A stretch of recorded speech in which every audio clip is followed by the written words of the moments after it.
Chapter 6. The Heist.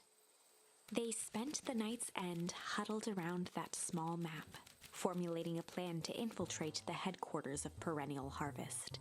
It would be no small feat, a modern facility equipped with all manner of technology.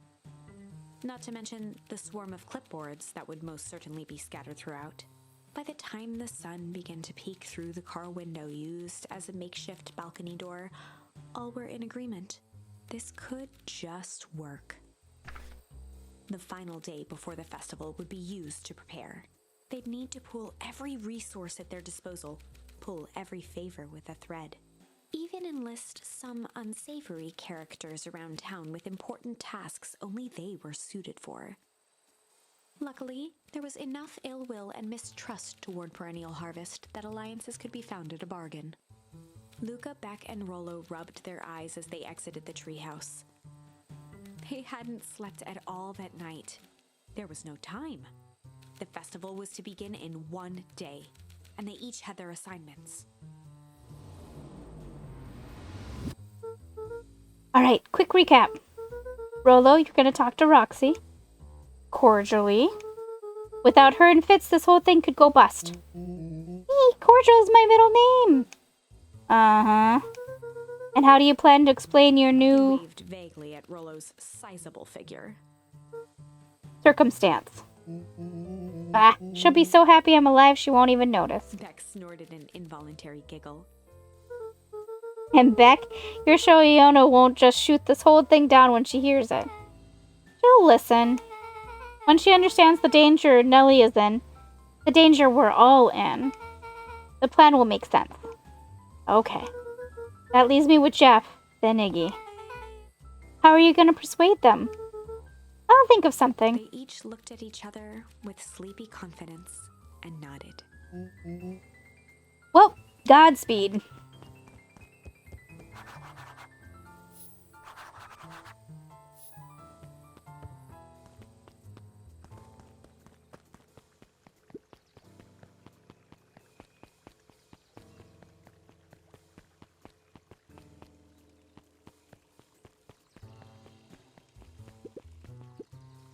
Undaunted, he shook his head.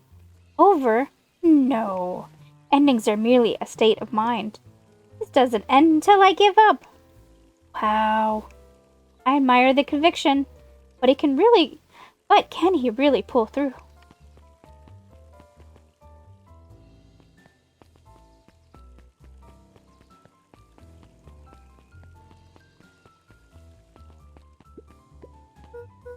Hey, Jeff. What can I do you for? Well, I know how much you hate Perennial Harvest. Hate's a strong word. Oh, sorry, I didn't say it was the wrong word. Gotcha. So, we're gonna break into their headquarters, and I thought you might be able to help. Jeff wheezed out a long snicker. See, I knew you kids were alright. Great, so you'll help? The joy in Jeff's face drained instantly. Not a chance. But give me one good reason I should risk my hide, aiding and abetting you rascals. Looking into the sullen eyes of his would-be accomplice, Luca blurted out the first word that came to mind. Oh no.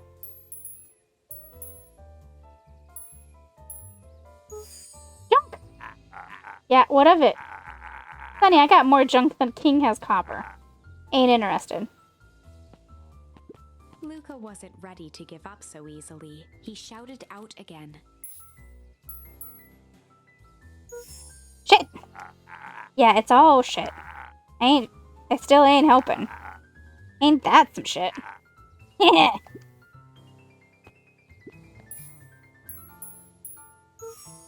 Fight! I've done enough fighting for one lifetime, and more than my share losing. Time's come to hang up the gloves.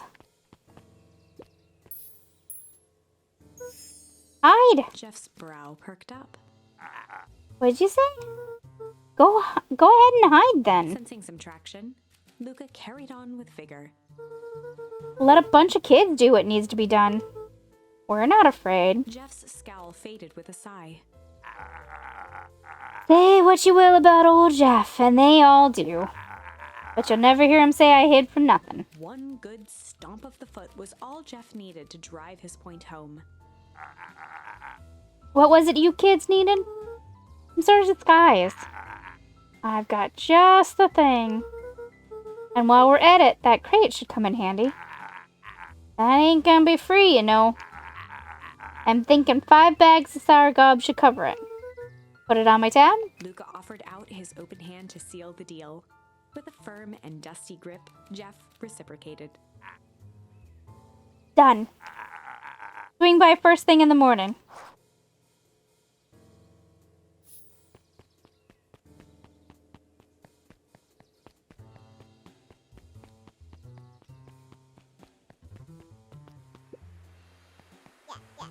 Hey, Tish, look who it is.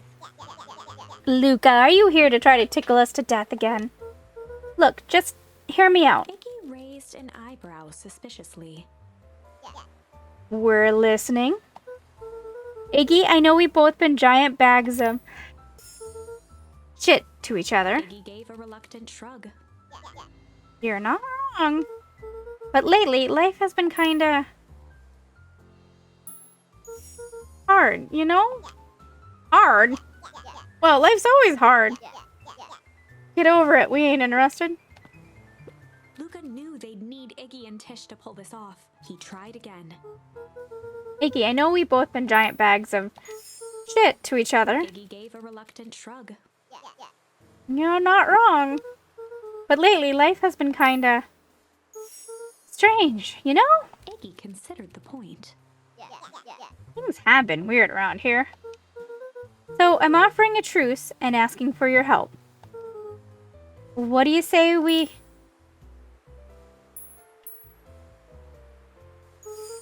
break our hostilities, at least for now? We do like breaking things, even if a truce means less breaking things. What if I told you there was a way to have a truce and break stuff? Go on. I need you to cause a distraction so I can sneak into Perennial Harvest HQ. A wild-eyed grin spread across Iggy's face. My, Luca Van Horn! I'm impressed. And after this is all done, maybe you and Tish can come hang out at the treehouse sometime. Iggy glanced over to Tish, who nodded in agreement. Fine. But not because we want to see your crappy treehouse. We just like to cause chaos. With a quick nod, Luca was off. You hear that, Tish? Iggy gazed up at Tish with a smile. He invited us to hang out at the A treehouse. single tear ran down Tish's cheek. I never expected this day to come. How wonderful. Chapter 7. Into the Hive. A good heist requires preparation, and thorough preparation takes time, something they had precious little of. So far, everything was in order. Jeff, Iggy, and Tish all agreed to do their part. Beck radioed Luca that night with a simple and covert message. "We're locked and loaded on my end." And Rollo, after a lengthy confession, managed to persuade Roxy and Fitz to help. He stowed away in mission control for the night to avoid attracting attention. Rollo, being uniquely suited for the role, would be the first to breach Perennial Harvest. The outfit provided by Jeff wasn't perfect, but a convincing disguise is 10% wardrobe, 90% confidence.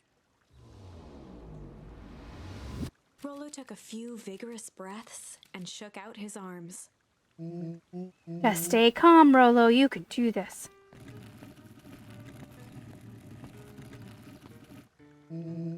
Got your delivery here. A delivery? I don't have anything in my notes about a delivery. One moment.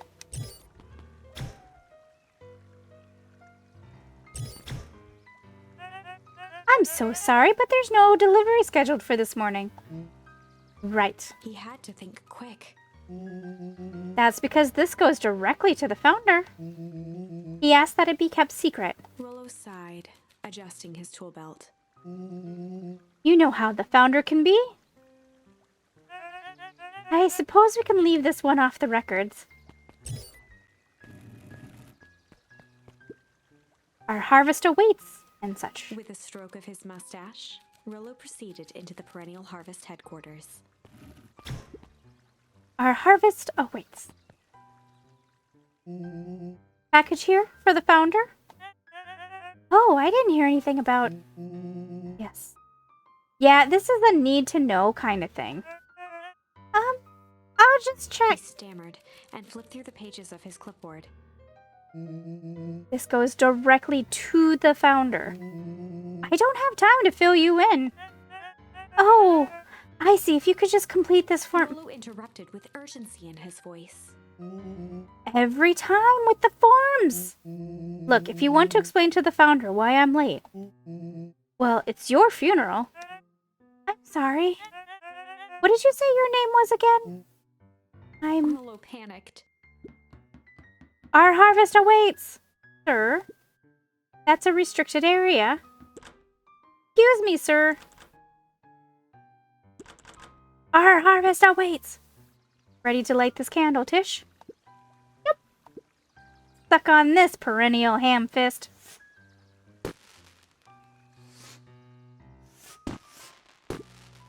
What was that? The distraction was enough for Rollo to regain his confidence. Just open the damn door. I've got a job to do. The clipboard fumbled around in a frenzy. I should check on that noise. Oh, come on. Just buzz me in already. Okay.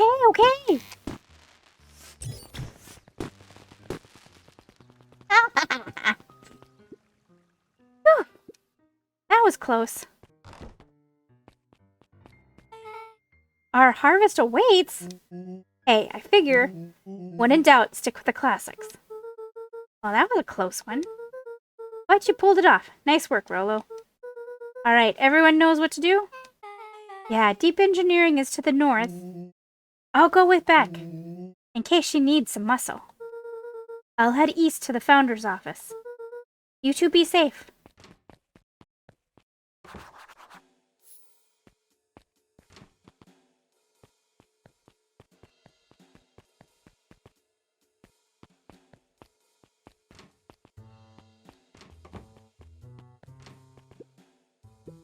This whole place just feels fake.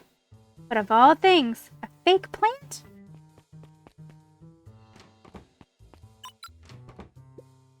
Solomon? Solomon stopped in his tracks. Luca? What are you doing here? It's a long story. Are you okay? A veneer of confusion flashed across Solomon's face. His words rushed out dramatically. No, I'm most certainly not okay. Some strange people grabbed me and... Were they in hazmat suits? Yes. How did you know? They brought me here and locked me up. When they were distracted, I ran. Dang, okay, you should stick with me. We got a plan. Solomon's facade briefly faltered. We? Yeah, Rollo and Beck are headed to deep engineering. Thank heavens you found me. We gotta get out of here. We can't just leave yet. We can't leave just yet. But they'll catch us again. I gotta do something first. When you're running, did you happen to see a door marked Founder? Founder? Why are you looking for him? I'm not. I just need to get into that office. Now that you mention it, I do think I saw a door that said Founder. It's just down this way. Luca happened to notice a plaque above the door. Office of the Founder. Knocking comes with consequence. Oh, here it is. So it is. Pretty lucky that I ran to you, or else I might have missed it. Truly Luca fortunate. tried the handle. Locked. Solomon leaned forward to examine the mechanism. Regrettably, it seems to be some sort of electric lock. I don't see how we could possibly defeat a lock like that. Luca smiled and looked at his watch. Let's just wait a minute.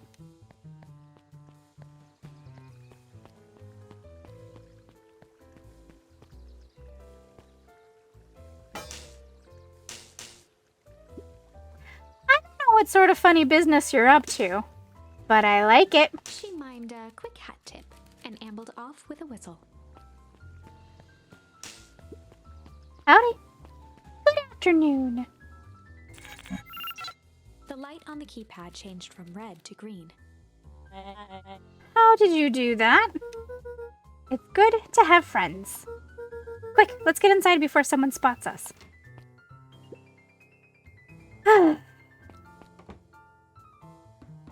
Luca switched on his walkie-talkie. Rolo, I'm in. As expected, there's a control panel. Great timing. We're stuck at a locked door marked 24601. I need you to get us through. What if someone catches us? We should get out of here. I'm not leaving my friends, Solomon. On the computer screen, a green cursor blinked in a password field. Surely you don't have a way to get around the password. Luca pecked out his best guess. Underground secrets. The screen blinked to life. Columns of green numbers glowed on a black background. How did you just guess that? Oh, this is an absurd password Rolo heard when he was down here before. It's funny how someone arrogant enough to call themselves the founder uses such a basic password. Or they were thinking several moves ahead, not expecting anyone to guess something so simple. These villain types always end up outsmarting themselves. Solomon's jaw clenched into a half smile. Your powers of deduction are as impressive as your luck. Luca quickly scanned the columns for number 24601. Rolo, I think this should do it. Bingo, bango, doors open! Luca, you never fail to impress. What is that slippery loud even doing down there? We have a friend whose mom is in trouble. We're here to get her out. I see. Okay, Luca, I think we're close. The next door is marked 13806. Once again, Luca scrutinized the numbers on the screen. In that moment of distraction, Solomon reached forward and pressed a large red button. Maybe this one opens the lock. Crap, we've got company. Luca, must go faster. One sec, I can't think with all this He noise. quickly skimmed the screen with his finger.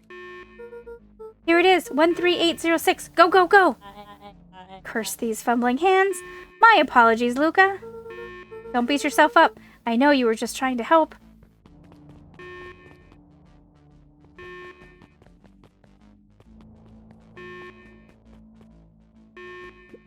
Aw, man. No water cups. Rolo!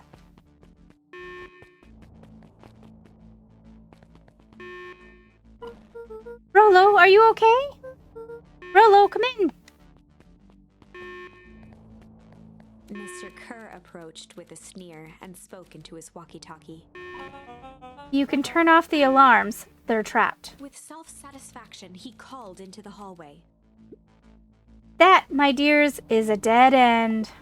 Nowhere to run. Rolo, where are you? Are you okay? Yeah, I think we lost him. Making our way back to Nellie's office. Okay, you two rabble-rousers are coming with us. Make a break for it! Did that little shit just kick me? Don't just stand there after them! Okay, I think that worked. Roxy and Fitz have them on a wild goose chase. Trouble following what just happened. Like I said, it's good to have friends. Rolo, how long do you think you can distract them? How long can Roxy keep someone so pissed off they can't see straight? Let's just say we've got time. Entering Nellie's office now. Mom! Oh, honey, what did you do to your hair? I thought you'd be happy I finally used the young chemist lab kit. You sure have a knack for making me incredibly proud in the most frustrating ways. We need to get you out of here. We? Who is your adult friend? No, I'm not an adult. Ever heard of a growth spurt? I had more of a growth spew. No, that's not possible. Nellie leaned over to examine his teeth. Substantial banding on the enamel of the molars, consistent with Tempest liquamen exposure. Is that what you call the gunk they forced me to drink? You drank it? Oh no. They told me it was only being tested on plants. Oh, Beck, sweetie, I promise I didn't know. Mom, what the hell is going on at this place?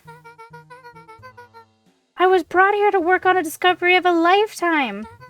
A novel chemical compound was discovered under Beacon Pines in a wellspring they called the Source. They named it Tempest Liquamine.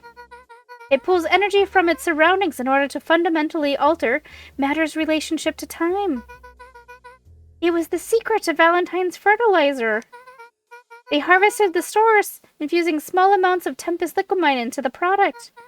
It worked wonders, drastically accelerating plant growth. Crops would be ready to harvest in a fraction of the time. But it led to complications. The foul harvest. Perennial's harvest came in to clean up the mess, to succeed where Valentine failed. But Tempest Liquamine is rebellious.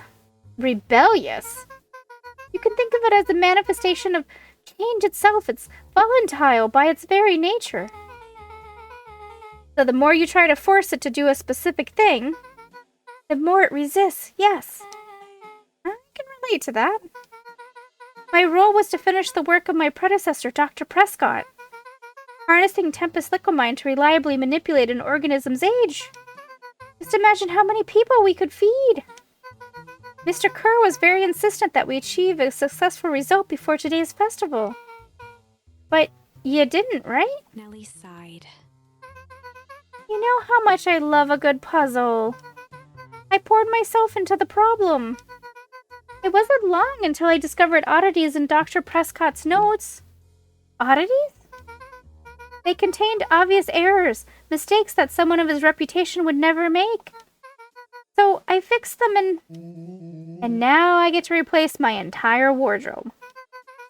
I really am truly sorry. Those clothes were hand-me-downs anyway. Sounds like Dr. Prescott figured it out, got cold feet, and intentionally sabotaged his own work. I considered that possibility. I sent a letter asking him to clarify his thinking. Mom, Dr. Prescott is dead. Kerr had him killed.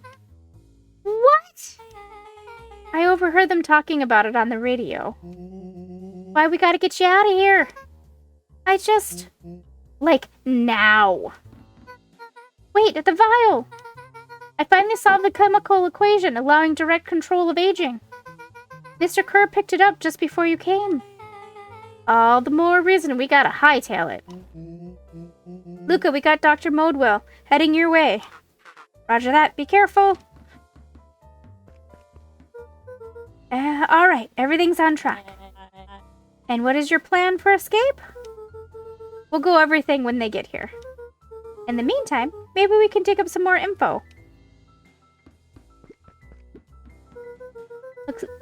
Let's see what else this bad boy has on it. Security system. Time card logs. Payroll. You know, for being so evil, this guy is sure is boring. Solomon muttered inaudibly. Just you wait. Huh? Oh, nothing. Luca tugged on each of the cabinets. Dang, this must be the good stuff. They're all locked. Perhaps he's not as careless as you suspected?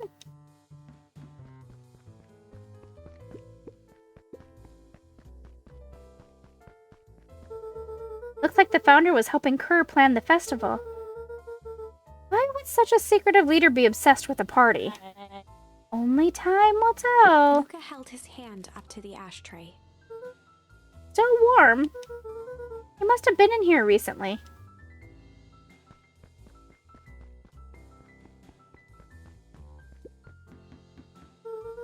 I'm really sorry you got dragged into this mess, Solomon.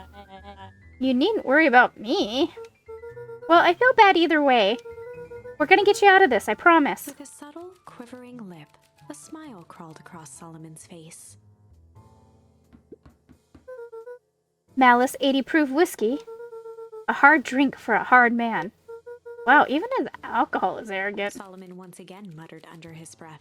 I should just smother you right now. What's that? I said I shouldn't bother you right now. Don't be silly, you're no bother at all. They heard the trampling of frantic footsteps from the hallway.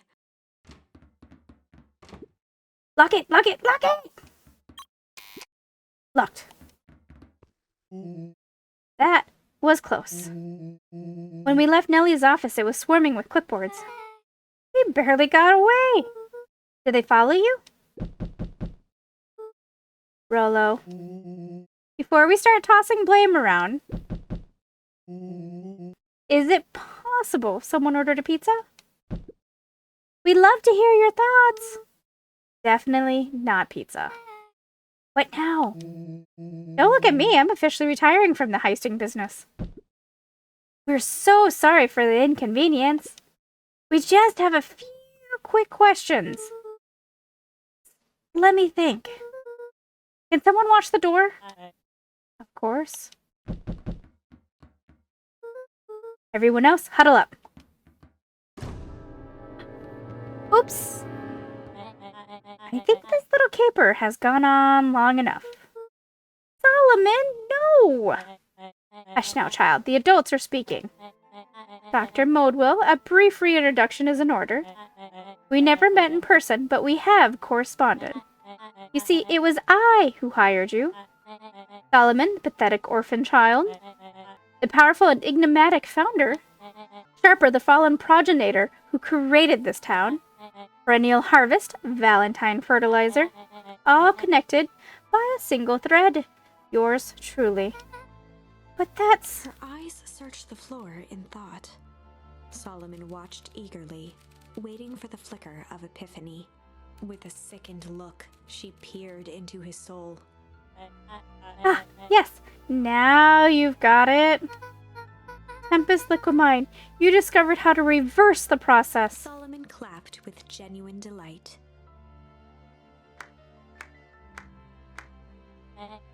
Very good, Doctor. Very good. Though the discovery wasn't intentional. Solomon glanced down, examining his youthful form. And the effects went a little too far for my taste. That's why you needed me to finish Dr. Prescott's work. Which you did admirably. Mr. Kerr, the vial, please. Kerr presented it with a theatrical twirl of the hand.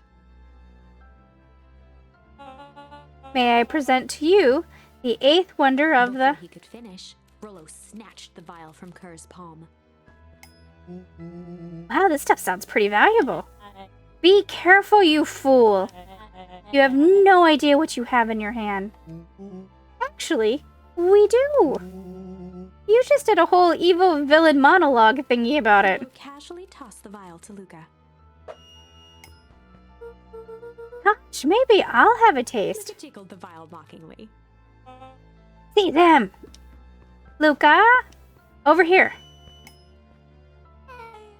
Move another inch, and I smash it. She held it tightly behind her back. Solomon sighed, speaking in crisp, measured syllables. You have no plan. I'll smash it, I swear. Fine, risk killing us all. Or, if you're lucky, nothing happens. Then what? We capture you and grant you much less leniency. He pursed his lips with feigned sincerity. But I give you my word, if you hand it over now, none of you will be harmed. A deep uncertainty washed over Beck. You're a smart girl, Beck. But there's no shame in being outwitted by someone smarter than you. We both know there is only one way this ends. She looked to Nellie shakily. With a dispirited nod, Nellie sighed in defeat. Beck slowly approached Solomon. That's a good girl. Beck, don't do it. We can't trust that jerk. I'm sorry. He's right. With apprehension, Beck conceded. Solomon pocketed the vial and brushed off his shoulder with a sharp flick. Mr. Kerr, you have allowed yourself to be humiliated by a group of children. Report to my office tomorrow for a performance review. The blood drained from Kerr's face. Of course, sir. But first, you have a speech to make. Sprout out there and give me the introduction I deserve. And don't forget to smile. Yes, sir. And to think, all of this is thanks to the efforts of Mr. Van Horn. You don't understand. How is this all because of me? Ah, I said Mr. Van Horn, silly child. Dr. Walt Van Horn. Your father was always a thorn in my side. I offered him an opportunity to be part of something great.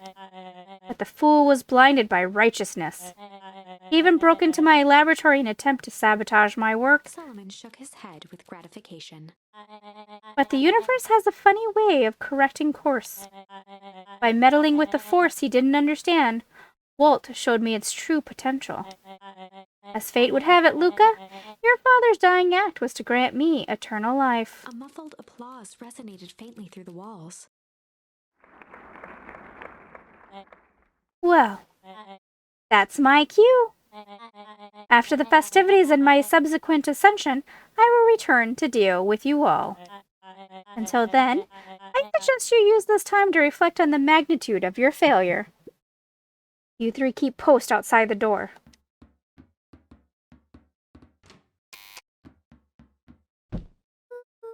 Well, crap. I can't believe Beck sold us out like that. I'm not sure she had any other choice.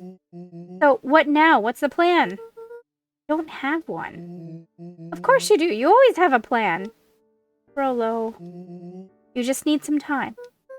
Rolo, it's over. We lost. Nellie was staring at the floor, deep in thought.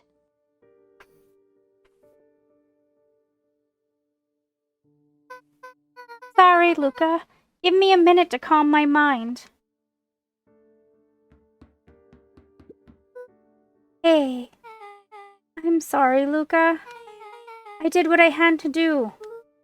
I know, it's just we were so close. I got a feeling that eventually Solomon will get what's coming to him. Time wounds all heals. Well, time seems like less of an issue for him now. Luca, there's something you should know. After Mr. Kerr locked me in that office, I had nothing but time and curiosity. I poked around a bit, hoping to find a means of escape, but I found something else. A note hidden in a false drawer. What sort of note? Dr. Prescott must have sensed his time at Perennial Harvest was growing short, so he left behind a letter with the hope that it would be found by his successor. It's a confession of sorts. He left it for me, but its contents... Luca, I think they were meant for you. Why? What did it say? It was about an incident with your mother. Dr. Prescott found her in his lab with the stolen key card. There was an accident. It had been exposed to extreme amounts of Tempest liquamine. The color dropped from Luca's face.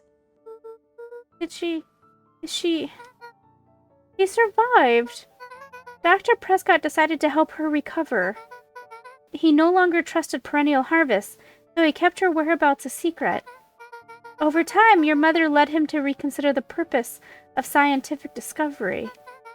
Science is often at the vanguard of change, but that doesn't mean it's always right. He realized that no one should have control over something as powerful as time itself. I now believe that's why he began to intentionally sabotage his own work. And it cost him his life. That's a reasonable conclusion. Luca was overwhelmed with emotion. But if she's alive, where has she been? Where is she now? A sudden explosion sounded from the hull.